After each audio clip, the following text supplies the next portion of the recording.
Modern লাকড়ির চুলা অগ্নিশিখা। এতে জ্বালানি হিসেবে শুকনো কাঠ বা লাকড়ি ব্যবহার করা যায়। এবার দেখিনি এটি কিভাবে ব্যবহার করবেন।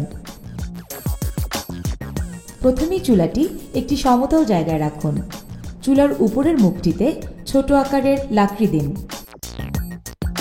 নিচের বড় মুখটিতে বড় লাকড়ি দেওয়ার জন্য প্রয়োজনে এর সাথে লোহার স্ট্যান্ডটি বসিয়ে নিন।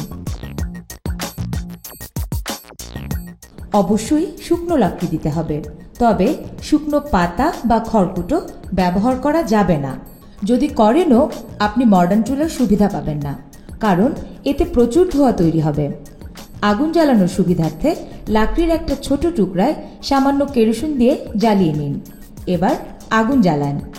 লক্ষ্য রাখবেন চুলার অক্সিজেনের মুখটি যেন অবশ্যই খোলা থাকে। এবার চুলার উপরে পাত্র বসিয়ে দিন এবং নিশ্চিন্তে রান্না করুন।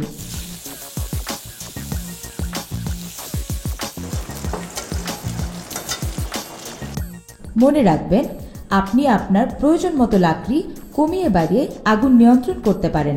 অগ্নিশিখা চুলায় ধোঁয়া কম হয় বলে রান্নাঘরের দেয়ালে কালি হয় না, তাই রান্নাঘরের পরিবেশও থাকে সুন্দর। রান্না শেষে চুলা ঠান্ডা হলে অক্সিজেনের মুখ দিয়ে ছাই বের করে নিন।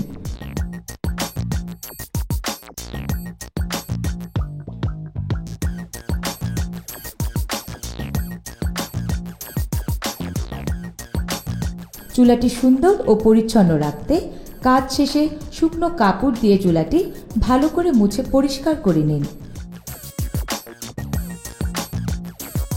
এভাবেই এই চুলায় প্রতিদিনের রান্না যেমন ভাত, মাছ, ডাল, মাংস, পিঠা, পায়েস সহ সব রকমের রান্নাই করতে পারবেন। এতে আপনার রান্না হবে স্বাস্থ্যকর ও ঝামেলাবিহীন। সময় বদলেছে, চুলা বদলাও।